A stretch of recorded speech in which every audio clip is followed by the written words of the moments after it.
mas ela não perde a moral, ela não perde a integridade dela, né?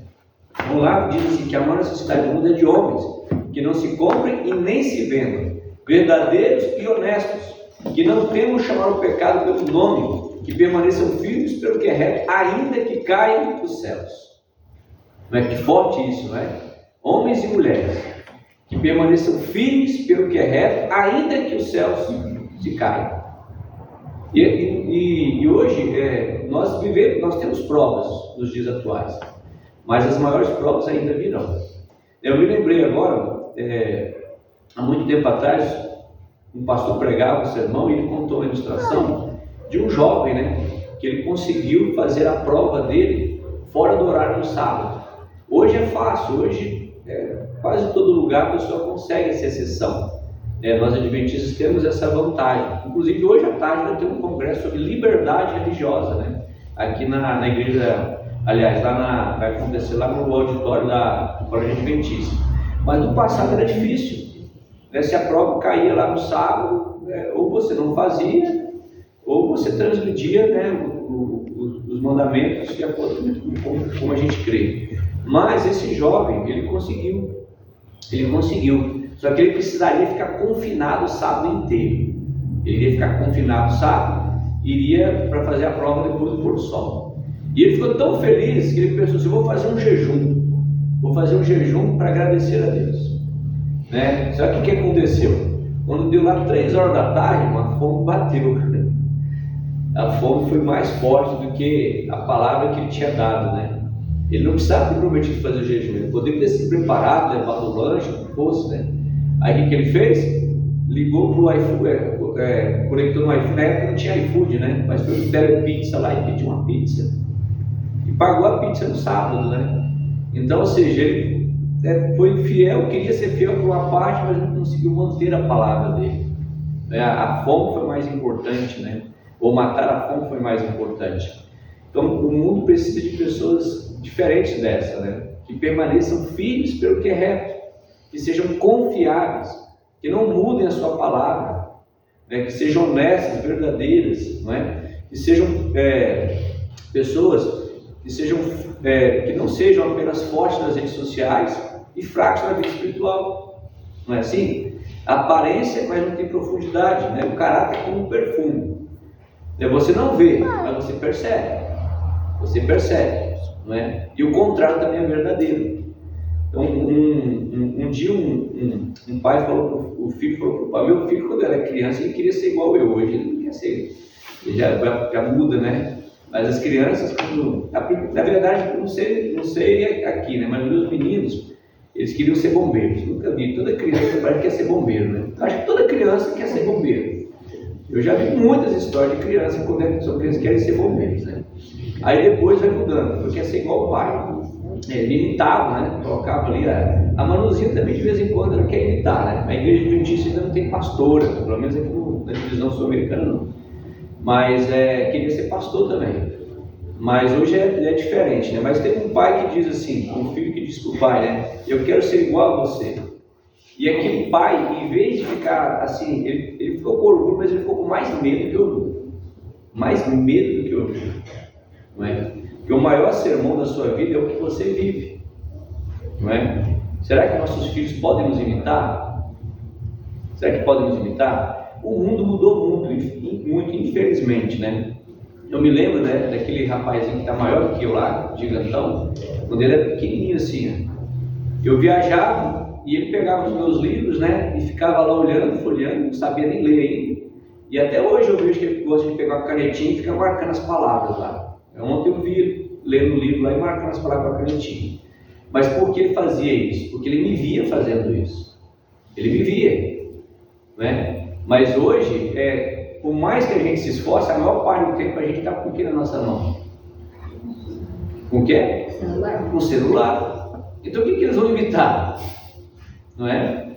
Vão imitar fazendo o quê? Né? Aí mudou as coisas, né? Aí veio a pandemia, aí foi obrigado. Eles não tinham celulares, né? Ele e o irmão dele. Eu sei que, eu acho que eu já falei para vocês aqui, né? Um pouquinho da nossa luta, da nossa história, né? Ele e o irmão dele, o Cauã, né? Cauã foi aquele jovenzinho que muitas igrejas oraram, e ele descansou no início do ano passado, né? Então, aquele lá é o irmão mais velho do Cauã, Caio, e a Manu também. Nós estávamos todos no mesmo carro, né? Quando aconteceu o acidente ali em dezembro de 2024. E eles, assim, né? Eles não tinham celular, né? A Manu, eu falo assim, olha, você é privilegiada, porque o Caio e o Cauã, eles foram ter telefone aos 13 anos de idade, porque foi obrigado a dar o telefone, porque a pandemia tinha que estudar online, né? Tinha que estudar online. Mas, só que aí mudou tudo, né? Como é que você agora consegue fazer diferente? Então, veja, irmãos, nós somos exemplo para nossos filhos, né? Se o teu filho não entra no teu quarto, de repente, te vê ajoelhado, orando, ele não vai imitar, né? Se ele não te vê fazendo essas coisas, mas ele te vê sempre lá, ou com o telefone, ou assistindo algo, ele vai acabar imitando mais isso. Então nós temos uma responsabilidade muito grande, né? Por isso esse pai, ele sentiu medo, né? Meu filho, e muitas vezes eu observo, né? Nós repreendemos os nossos filhos em coisas que eles aprenderam conosco mesmo, e só estamos imitando, né? A gente que fez com que ele agisse daquela maneira. Então precisamos cuidar muito disso, né? Então o maior sermão é a vida que você vive, né? Não basta ser um cristão aqui. A gente tem que ser um cristão quando ninguém está olhando também, quando ninguém está vendo. Então Davi falhou, mas ele nunca perdeu o desejo de fazer a vontade de Deus. Então, é claro, às vezes a gente tem que pedir perdão até para as pessoas que estão ao nosso redor. Filho, seu pai errou, seu pai não devia ter feito isso, não devia ter feito aquilo.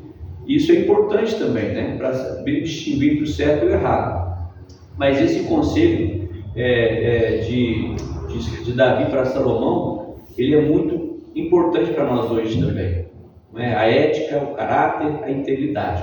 Agora o último, irmãos, e o mais importante de todos, podemos ter certeza disso, né? Tanto que Davi, ele repete as mesmas palavras. No versículo 3 diz assim, guarde os preceitos do Senhor, seu Deus. E olha o que ele fala mais, andando nos seus caminhos, guardando os seus estatutos, os seus mandamentos, os seus juízos e os seus testemunhos, como está escrito na lei de Moisés.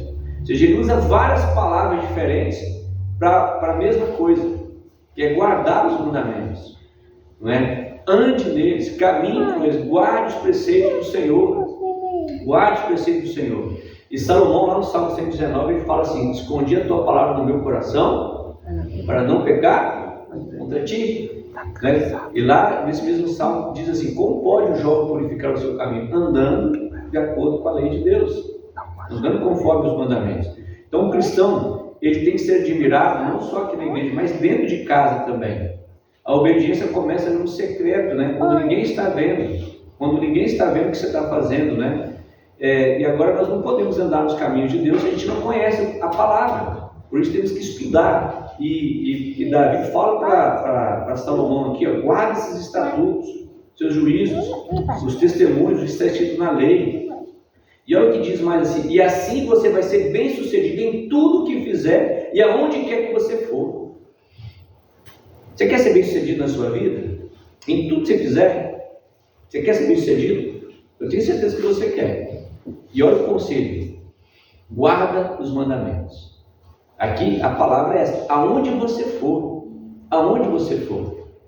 não é? Eu sempre, quando dava estudos bíblicos, né? Quando dou estudos bíblicos, né? Ou quando eu tenho que conversar com alguém sobre a questão do sábado, lá no livro de em Ezequiel, aliás, Isaías, capítulo 58, lá diz, né? Eu te farei cavalgar sobre os altos da terra. Aquela promessa que Deus dá. Se você desviar os teus pés de profanar o sábado, de parar de fazer a tua própria vontade, de chamar o santo sábado do Senhor dia deleitoso, digno de honra. E ele tem uma promessa, que a gente se esquece dessa promessa. Eu te farei cavalgar sobre os altos da terra, ou seja, eu vou te abençoar. Eu vou abençoar você. O sábado, irmãos, é uma prova assim da nossa, como é que eu posso dizer, da nossa fidelidade, né? De que nós, ao guardar o sábado bíblico, né? Nós estamos reconhecendo de que tudo pertence a Deus. Ele é o Criador de todas as coisas. Eu sou de uma geração, né, aliás, a minha geração é uma geração, a nossa geração de alguns de nós aqui, né, não só minha, né? Eu acho que alguns aqui, quando nasceram, não tinha nem telefone celular. Né? Eu me lembro quando saiu o telefone, eu me lembro quando saiu a internet, na verdade, né? E quando eu estava fazendo ali meu primeiro ano da faculdade de teologia, alguns trabalhos a gente ainda digitava na máquina de escrever. Quando eu estava no primeiro ano do ensino médio, eu fiz o primeiro ano de processamento de dados. E a gente, só que a prática para poder aprender a datilografar foi numa máquina de mecanografia. Eu não sei se tem jovens que acho que nunca nem viram isso, né? Mas tem museu hoje em dia. Mas era a máquina de escrever. Eu passei o ano todinho, alguns usaram aqui, né? Então, para você ser contratado para um trabalho, um emprego de secretário, em algum lugar, tinha que fazer curso de datilografia. Não é? Mas eu me lembro disso, eu me lembro quando surgiu a internet, como começou a ficar famosa, na verdade. Quando saiu o primeiro celular, aqueles tijolões assim, né? Você ficava 6 horas carregando e a bateria dele durava 2 horas. E eu lembro que muita gente que gostava de andar com o telefone bem aqui, né? Aqueles telefones assim, grandes assim, na frente, assim. Então, assim, a gente viveu muitas transformações, né? Muitas adaptações. A gente teve que começar a usar o WhatsApp, né? Aplicativos. Né? Tem pessoas, né? Mas ela é de idade, ele não consegue, e acaba conseguindo, né? A minha mãe foi tirar carteira de motorista aos 60 e poucos anos de idade. Ou seja, foram muitas transformações, né? Que vieram a acontecer. E o que acontece? Nós tivemos que sobreviver e nos adaptar a cada uma delas. Mas hoje, irmãos, eu estava falando isso por quê, né? Porque naquela época você usar uma rede social dia de sábado, Facebook era uma coisa legal, né? Extraordinária, você via seus amigos, compartilhava coisas bonitas ali, você conseguia, encontrei parentes distantes, conhecidos, amigos que eu não via há muito tempo. Mas de repente começou o quê? A ser usado para pegar o nosso tempo de uma maneira, absorver nosso tempo de uma maneira, né? Mas dia de sábado era um tabu, eu nunca imaginava, né? Abrir o Facebook, nunca imaginava abrir o YouTube dia de sábado. Hoje a gente usa na igreja, né? Para poder cantar, é claro, não tem problema nenhum nisso. Mas o que eu quero dizer com isso? A falta de equilíbrio é o problema, não é? A falta de equilíbrio é o problema. E a gente acaba perdendo muito tempo com essas coisas, e isso tira o nosso tempo da palavra de Deus, não é? Eu me lembro mais ou menos no ano de 2002 foi isso, eu acho. Eu estava num culto de gratidão na igreja, e o meu irmão falou assim: olha, irmão, eu quero agradecer a Deus porque esse ano eu consegui ler a Bíblia 4 vezes. 4 vezes ele havia lido a Bíblia. Aí naquela época ele falou o motivo, né? Eu tomei uma decisão, eu falei assim: esse ano eu não quero assistir televisão. E ele parou de assistir televisão durante aquele ano e ele conseguiu tempo para ler a Bíblia 4 vezes. 4 vezes. Então você ter acesso, você olhar as redes, né? Não é o problema em si. O problema é o tempo que você deixa de dedicar à palavra de Deus. Acorda pela manhã, a primeira coisa é o quê? É ver ali o WhatsApp, ver essas coisas, né? Ver ali o Instagram, ou ver o Facebook, o que seja. Isso aí não é mais um problema só dos jovenzinhos, não. Não é só dos jovenzinhos, não é? É de todos, de muitos, né? E, enfim. Então, irmãos, a gente precisa voltar a isso, né? A estudar a palavra, a tempo e fora de tempo. Ler um livro. Ler livros, né? Olha aqui, eu estou vendo aqui vários livros ali atrás, né? Veja, eu dormia antes lendo livros. Agora eu durmo ouvindo alguma coisa ali, uma mensagem, às vezes até ouvindo o aplicativo da Bíblia, mas não é a mesma coisa. De fato, não é a mesma coisa, não é? Nada vai substituir o livro. É impressionante. Disseram que o livro ia acabar, que ia passar, né? E você sabe que o meu ministério é levar livros. Eu sou departamental de publicações. O nosso ministério é que os jovens levem livros sobre saúde, família, educação, né, sobre Cristo, né, de casa em casa. E cada vez mais não está deixando, as pessoas não estão deixando de comprar livros ou ler livros. Muitas pessoas lá fora ainda estão lendo e comprando livros. E sabe que alguns livros mais influentes, ou que mais foram lidos no Brasil, um deles é o Grande Conflito. E eu vou dizer para vocês, existem mais pessoas lá fora lendo esse livro do que adventistas. É triste de falar isso, mas eu tenho certeza. Eu não vou pedir para levantar a mão aqui, mas se eu for pedir para levantar a mão, quantos já leu o livro Grande Conflito inteiro? Talvez você no ano, acho que tem 2 anos, né? Foi 2023, 2024 que foi o livro Grande Conflito que a gente distribuiu, né? Então, você talvez tenha distribuído vários livros, mas você já leu esse livro? Né? Leia isso. Meu irmão ele já leu, né? Meu irmão já leu. Eu sabe que na minha adolescência eu tive muita dificuldade para ler esse livro. E um dia o professor, né, de religião, nessa época eu estudava num colégio adventista, no IPAI, um colégio interno, lá no Rio de Janeiro. Meu filho teve o privilégio de estudar nesse mesmo colégio que eu também, né, depois de décadas, né? E um dia ele falou assim: olha, se você não, o inimigo não quer que você leia esse livro. Ele vai te impedir de todas as maneiras, de ler a palavra, de ler a Bíblia, de ler o livro Grande Conflito. Ele vai colocar muitas coisas para te distrair, para te impedir. Ele não quer que você leia esse livro, principalmente os últimos capítulos, porque ele desmascara os planos do inimigo. E um dos capítulos do livro Grande Conflito, irmãos, chama-se assim, a nossa única salvaguarda. E sabe qual que é a nossa única salvaguarda? Que diz lá nesse capítulo? A palavra de Deus, a Bíblia, o estudo da Bíblia. A única salvaguarda. A gente vê na internet vários vídeos falando de Ellen White, que é a segunda Bíblia, mas é porque a pessoa não conhece, né? E se você também não conhecer, você pode ser enganado. Ela nos leva à Bíblia de uma maneira assim impressionante. Quanto mais você estuda Ellen White, mais você vai crer que a palavra de Deus é a nossa única regra de fé. E lá, aí o que esse professor disse? Ele deu um conselho: faça o seguinte, porque eu mesmo já havia começado a ler esse livro, eu tinha uns 16 anos de idade, eu já tinha lido o Grande Conflito, eu começado a ler várias vezes, mas nunca chegava ao fim. Aí ele disse o seguinte: ó, leia de trás para frente. E eu comecei a ler de trás para frente, nos últimos capítulos, né? E depois que eu fiz isso, eu não tive mais problema para ler esse livro, né? Sabe, irmãos, você lê os livros, né, de Ellen White, junto com o estudo da Bíblia, é algo maravilhoso.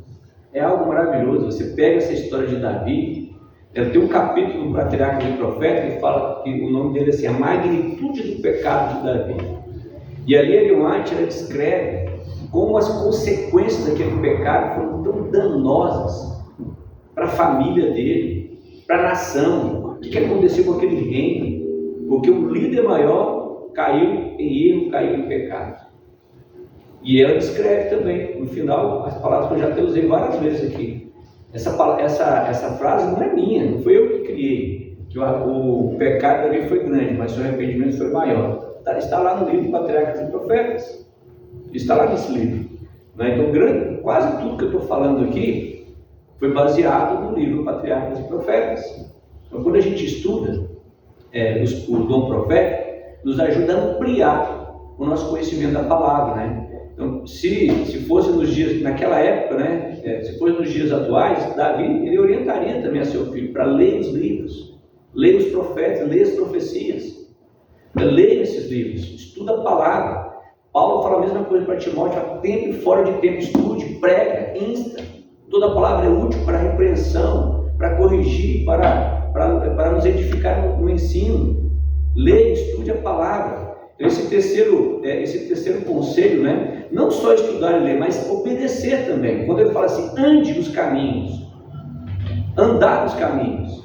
Mas como é que você vai andar no caminho que você não conhece? É impossível, né? Quando nós conhecemos a Deus, como nos é dado o privilégio de conhecê-lo, a nossa vida vai ser de contínua obediência. Ellen White diz isso no livro Desejar Todas as Nações. Essa é uma frase que está lá. O pecado é como uma faísca em um campo seco, né? No começo parece pequeno, mas depois vira um grande incêndio. Um grande incêndio, né? Algumas pessoas pensam assim: eu tenho controle sobre isso. Mas na verdade, existem coisas que estão controlando a nossa vida, né? Controlando a nossa vida. A gente tem que cuidar com isso, né? Temos que cuidar com isso. O problema, irmãos, não é exatamente cair. Claro que Deus não quer que ninguém caia, mas nós vivemos num mundo, né, de pecado. Nós somos pecadores, nós erramos tentando acertar. O problema é quando a gente se acostuma com isso, quando a gente se acostuma com o problema. se acostuma a viver dessa maneira, acordar pela manhã e não abrir a palavra de Deus, não se ajoelhar para orar, vira um costume. Tem um texto, eu não trouxe esse texto aqui, que eu acho que fala assim: existem pessoas como um boi e um cavalo, se levantam pela manhã e vão sem ter a consciência da existência de um Deus. Então veja, isso é forte, não é? E quantas vezes a gente não faz assim? Quantas vezes? Não é? Você sabe que a maior tentação para nós que trabalhamos na causa de Deus, eu trabalho lá na associação, então eu acordo pela manhã e vou para o culto da igreja, da associação. Então eu trabalho o dia inteiro para quê? Eu trabalho 100% ali para a igreja, não é? A igreja me dá o auxílio manutenção para eu dedicar 100% para a igreja. Então a minha maior tentação é pensar que isso é suficiente. Essa é a minha maior tentação, né? Nossa maior tentação, talvez, como líderes de igreja, é pensar que eu sou o ancião, eu sou o diretor da escola sabatina, eu sou o professor, eu sou o diácono, eu trabalho para Deus, eu faço as coisas lá na igreja. Nossa maior tentação talvez seja essa, e não se dedicar tempo pessoal ao estudo da palavra, pessoal, momentos a sós, né? Momentos a sós, você e seu Deus, né? Lutar com Deus, brigar com Deus, clamar a Deus, conversar com Deus, não é? Essa é a nossa grande tentação, né? Então, enquanto Davi ele andava com Deus, irmãos, ele era um homem segundo o coração de Deus. Mas quando ele pecou, ele deixou de viver isso, até o arrependimento, e ele voltou a ser um homem segundo o coração de Deus. O filho pródigo, né? Ele voltou sujo, acabado ali, mas o pai correu ao encontro dele. Então Deus, ele não está esperando você se arrumar, você ficar perfeito, nada disso. Ele está esperando você voltar, se for preciso voltar. A gente tem aquela expressão, volte ao primeiro amor, né? A Bíblia fala isso em uma das igrejas de Apocalipse ali, né? Aquela igreja para voltar ao primeiro amor. Mas a Bíblia fala também, né, que a nossa condição é a igreja de quê? Qual é a igreja? Laodiceia. E como que é a igreja de Laodiceia? Morna. E por essa igreja ser morna, o que Cristo está a ponto de fazer com essa igreja? A vomitar. Olha, acho que não existe nada pior do que isso, né? Porque o vômito, sabe? Você sabe que não existe assim uma explicação 100% por que a pessoa vomita. Claro, né? É uma coisa que dispara lá e a pessoa, o movimento que faz, ele faz ao contrário, né? E a pessoa não consegue evitar. Existem pessoas que não conseguem evitar, né? Então você sente um cheiro ruim ou alguma coisa, tem gente que faz do medo, tem gente que, enfim. Mas não existe nada pior do que isso, né? É um movimento assim que convulsiona ali o corpo, né? É uma coisa de transtorno do corpo, e a Bíblia fala que Jesus, o próprio Deus, dá conta de fazer isso. E olha o que diz lá, se você reparar lá em Apocalipse capítulo 3, né? Lá diz assim: oxalá, quem me dera você fosse frio ou fosse quente, ou seja, era melhor ser frio do que ser morno. Morno quer dizer o quê? Acomodado. Não é? A pior coisa que existe é a acomodação. Não muda. Não é? Acomodação, você se acostuma com aquilo. Se acostuma. Não é? E o costume faz acontecer isso mesmo. O indivíduo, a princípio, né, ele não tem medo de fazer aquelas manobras lá, né? Aliás, ele tem medo de fazer aquelas manobras radicais lá na moto, correr muito. Mas com o tempo ele vai andando na motocicleta dele, vai se acostumando e perde o medo. É igual o indivíduo, ele estava desempregado e um trabalho que surgiu para ele foi ser vigia noturno de um cemitério. Nós sabemos que não devemos ter medo dessas coisas, né? Nós sabemos que não existe isso. Mas ele tinha muito medo. Ele ia lá, tremia de medo, qualquer barulhinho para ele era uma coisa que estava se chegando. Mas passou 1, 2, 3, 4, 5 dias, passou um mês, sabe o que aconteceu? Não tinha mais medo. Acostumou. A convivência, não é? Se acostumou. Então, às vezes, o pecado acontece a mesma coisa, a gente se acostuma com aquela vida, com aquela rotina e se acomoda, né? Se acomoda com aquilo e não quer mais mudar, não quer mais agir, não quer mais ser diferente, né? Então, que Deus, irmãos, nos abençoe poderosamente nessa manhã.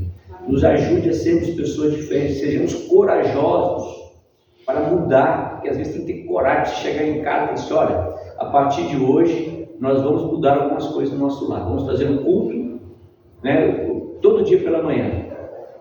Não consegue reunir todo mundo no mesmo horário de manhã, então vamos fazer em algum horário. À noite, o ideal é fazer de manhã e de noite. E o culto no lar, irmãos, não é aquele culto grande não, tá? É 5 minutos. Canta um hino, faz a oração. Não, a partir de hoje, o nosso pôr do sol, a gente vai se dedicar a fazer o pôr do sol na hora certa. Ou seja, tem que ter coragem, né? Coragem. Portem-se como homens e mulheres nas mãos de Deus. Amém? Não se apartem da lei do Senhor. Esses são os 3 conselhos, né? E sabe, irmãos, Deus não procura pessoas perfeitas, tá? Não procura, mas procura pessoas que sejam rendidas a Ele, que se rendam a Ele, se submetam a Ele.